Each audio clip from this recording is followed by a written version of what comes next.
전두환 전 대통령 아들 손자 전우원, 이 아이가 27살이더라고요.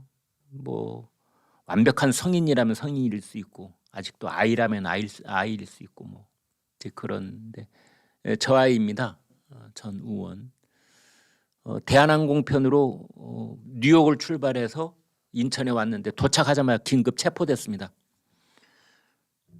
서울경찰청 마약범죄 수사대가 기다리고 있다가 바로 이제 붙들어 갔습니다. 마포청사로 데려가서 지금 조사하고 있는데요. 법원이 체포영장, 그다음에 신체 압수수색 영장 다 발부했습니다. 이제 계속 죄를 수사를 하려면은 이제 구속영장 발부 받아야 되는데요. 구속영장은 아마 곧 또 신청이 되지 않을까 지금 이렇게 보고 있습니다. 미국에서는 뭐 여러 가지 방식으로 SNS를 통한다든지 뭐 유튜브 방송을 하면서 쟤는 참 기가 막힌 아이인 것이 유튜브 생방송을 하면서 그 자리에서 막 마약을 먹었으니까요. 굉장히 위험한 행동입니다. 마약 과다 복용하면 그 자리에서 죽습니다. 그랬는데 그래서 이제 들어오자마자 바로 긴급 체포를 하지 않을 수 없었던 것이죠. 뭐 들어오자마자 광주에 가서 뭐 5.18에 대해서 지가 전두환 전 대통령 일가를 대표해서 뭐 사죄를 하겠다 이런 말도 했는데 일단 체포되는 바람에 광주에는 못 갔습니다. 광주에 있는 그쪽 그 단체들하고 사전 협의된 것도 아무것도 없답니다. 연합뉴스를 보니까 그 뉴욕에서 출발하기 전에 인터뷰를 했는데 연합뉴스 기자가 물었어요. 광주에 있는 그 이제 5.18 관련 그 단체들하고 사전에 협의가 돼 있느냐? 네가 광주에 가면 그쪽에서 마중 나오고 가서 이렇게 뭐 여러 가지 행사를 할 수 있게 돼 있냐 그랬더니 자기가 연락은 했는데 답변은 일절 오지 않았답니다. 뭐 그런 얘기를 했더라고요. 그럼 혼자 이제 무작정 내려가겠다라고 하고 온 셈인데 아무튼 뭐 그것도 일단은 지금 이제 무산이 됐습니다. 여러분은 어떻게 보십니까? 여러분은 어떻게 보십니까? 아무튼 참 저 아이 그러니까 어떻게 보면은 몸과 마음이 굉장히 불안정한 상태에 있는 아이다 이렇게 볼 수 있죠. 마약을 딱 한 번만 복용했겠습니까? 어쩌면 상습적인 마약 복용자일 수도 있겠다 싶은데요. 어떻게 보면 환자죠. 네. 몸도 환자, 마음도 환자. 그런데 뭐 본인이 뭐 뒤늦게 진실을 깨닫게 됐다 뭐 이러고 있는데 아마 미국에 있으면서 미국에는 또 다른 그런 이 믿거나 말거나 하는 정보를 포함해서 여러 가지 정보들이 흘러다니는 곳이 미국입니다. 저도 뉴욕에 한 6개월 근무해 본 적이 있는데요. 뉴욕에는 참 이 한국과 관련해서 한국 상황과 관련해서 많은 정보가 있습니다. 특히 5.18과 관련해서도 많은 정보가 거기에는 있을 겁니다.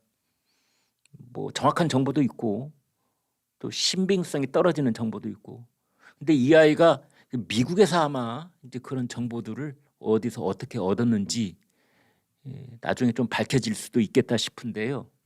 아무튼 이 아이 머릿속에는 이제 할아버지, 아버지, 큰아버지, 작은아버지 다 거짓말쟁이였고 자기가 거기서 얻게 된 정보가 오로지 그것만이 진실이다. 이제 이런 식으로 인터뷰를 했더라고요. 이제 그러면서 어떻게 보면은 할아버지, 지금 전두환 전 대통령은 아직 장례를 마치지 못한 상태입니다. 여러분 아시죠? 유골함 아직 묻지 못했습니다. 그냥 집에다 갖다 놨습니다. 장지를 아직도 선정을 못했습니다. 그러니까 전두환 전 대통령 그 고인은 아직도 눕지를 못하고 있는 그런 상태다라고도 볼 수가 있는데요. 그 할아버지 얼굴에 침 뱉고 칼 꽂고 그다음 자기 아버지 또 하고 큰아버지 작은아버지 다 지금 그러고 있습니다. 할머니는 살아계신데 할머니 가슴에 또 못을 받고 대못을 그냥 이렇게 받고 있는데 참 여러분 이거 어떻게 봐야 되는지요? 이 사람이 가지고 있는 5.18에 관한 생각이 어디까지가 왜곡이 돼 있고 어디까지가 뭐 이 아이가 얻게 된 그 진실에 가까운 정보들인지 그걸 일단 떠나서 거기에 대해서는 제가 길게 얘기하지 않겠습니다. 그냥 오로지 어떤 사람의 아들로서, 어떤 사람의 손자로서 참 존속 살해라는 법이 있죠. 그냥 이 살인죄에 해당되는 그 형법을 보면은 살인은 징역 5년 이상입니다. 그러니까 최하 형벌이 징역 5년입니다. 무기징역 뭐 다 할 수 있죠. 존속 살해는 7년 이상입니다. 그러니까 가중 처벌을 2년 이상. 출발점이 다른 거죠.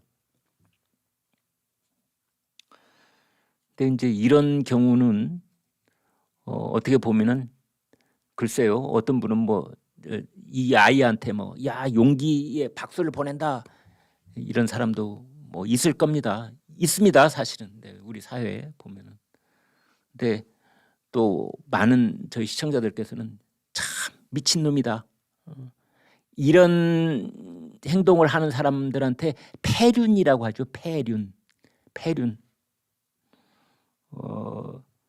그 이유를 떠나서 자기 아버지가 가령 조선시대 때로 이 얘기를 좀 옮겨가서 해본다면 자기 아버지가 역적으로 몰린 사람이건 아니건 간에